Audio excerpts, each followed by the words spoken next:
an article, well, I read the majority of an article online about how older people are becoming more and more antisocial. So I was really aggressive with my parents about joining Facebook. My parents are up to 19 friends now.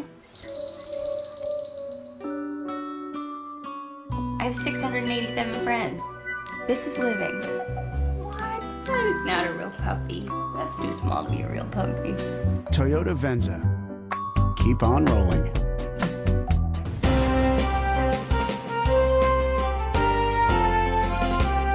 It has never been easier to become rich by investing in real estate. Sign up now to attend the Remick Wealth Institute's next free wealth building seminar in your area. It doesn't matter if you have good credit, poor credit, or no credit. You'll learn how to invest in real estate with no money down, no income, and no credit. Call 1-888-887-3642 or visit www.remickcorp.com. We're back on What's Going On. I'm your host, Colin Jobe. My special guest today, Shamshir Iqbal.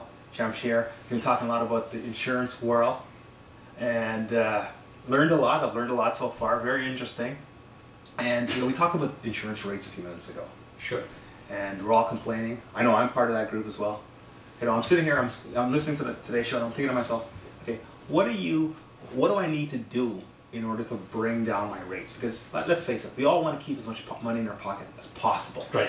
What do you tell the audience that they can do to reduce the insurance rates? As I mentioned earlier, I mean, there are two biggest components of your auto insurance rates, and some are controllable. One aspect of that is controllable by you, and the other you might not have any control.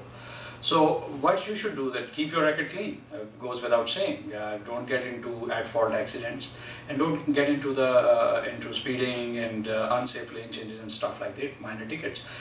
Some people think that, 5 over the speed limits or 10 over speed limits tickets is nothing, or if there is no demerit points, there is nothing to it. No, it's bad news for you that a minor ticket is a minor ticket, and it will affect you very, very badly. So stay away from trouble as much as you can.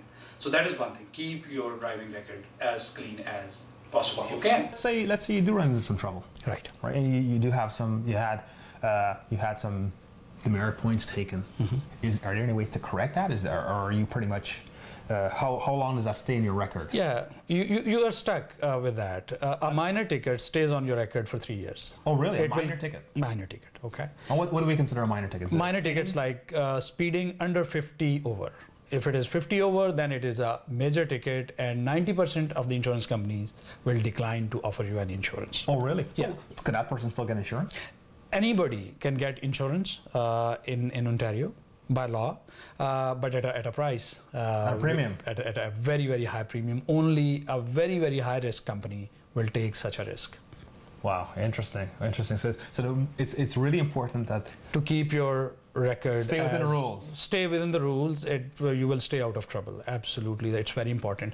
Other ways to reduce your insurances are that multi-line discounts. Like if you insure more than 2 cars with our company, for example, you get 15% discount.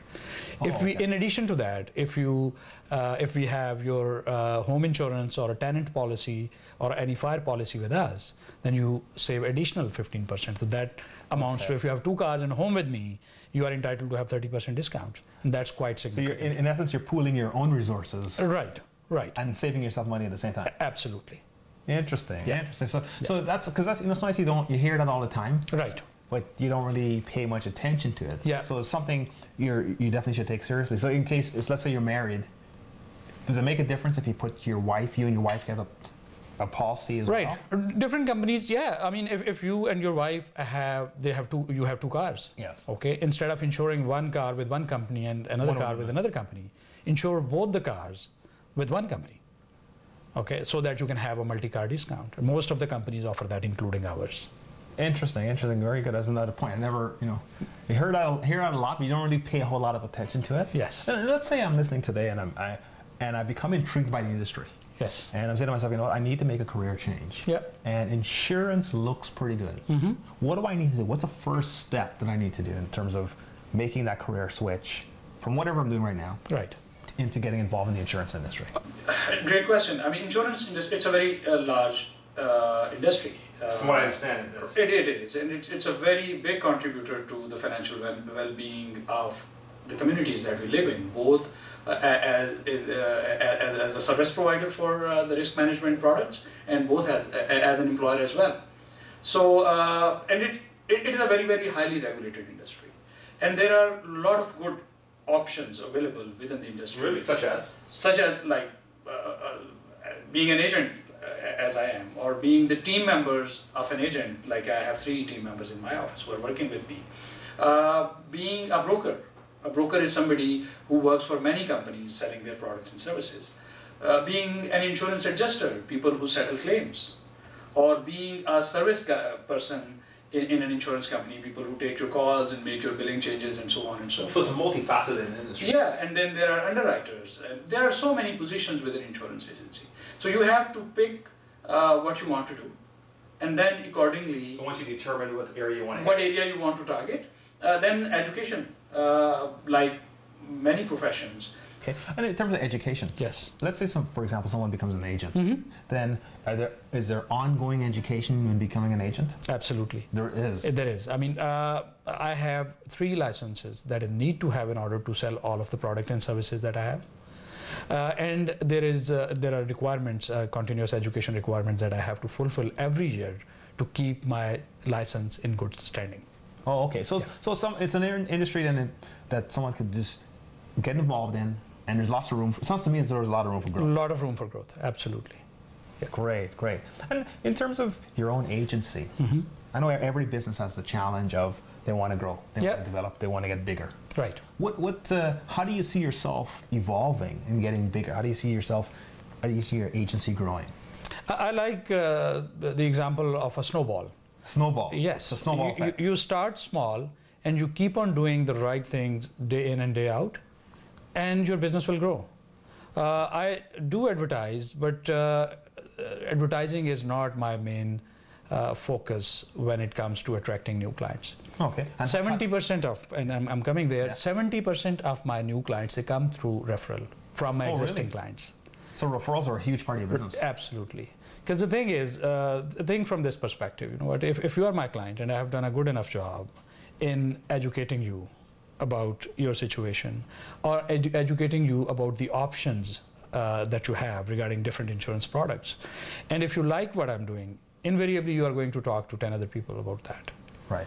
And they're those open to. Yes. So you are my best source of expansion or expanding my business as my client.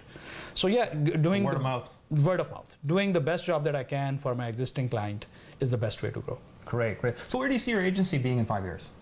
In 5 years, you know what, I see myself with.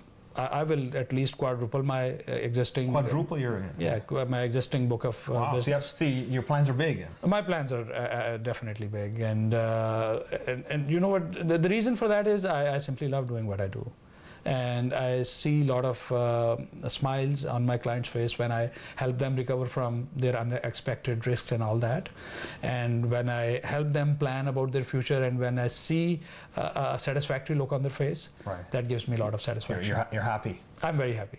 I sleep very well at night. Good, good. Listen, before we run off, we're closing in a few minutes. What can you, if someone wants to get in contact with you, they're listening to the show, they like what they've heard, right? How do they go about getting in contact with you? Is there a website that they can take a look at? Yeah. My number of my office is 905-595-2220. I'll repeat, 905-595-2220. Physically, I'm located in Brampton. It's 550 Queen Street West, unit number 7. My office is very accessible, and parking is free right over there in front of my office at the ground floor level. Website is www.s for Sam, F for Farm, Brampton.com. www.sfbrampton.com. Great. Well, you know, I just want to wrap it up. Thanks a million. I've enjoyed every minute. Learned a lot. It's been quite an eye-opener. You don't think, when you think of insurance, it's not a sexy subject, let's be honest. Yeah. Not exciting. Right. But nonetheless, I think it was informative. Oh, thank you. And you're very welcome. And no, we have to continue. Let's come back again. Let's continue this conversation. Sure. And we can touch on some other areas that we haven't touched on today. I'm sure with insurance being as widespread an industry, Yep. we've certainly missed a few areas. Yes. And maybe next time I see you, maybe you can tell me that you've insured some famous person their legs or something. and my proposal has worked really well. You know what? I'll push for it. Great. Well, folks, that concludes another episode of What's Going On. Thanks for listening. Shamshir, thanks again for having me. Thank you very much for having me. Thanks for coming on. Thank You're you. welcome. Thank Take you. care. Take care. Bye.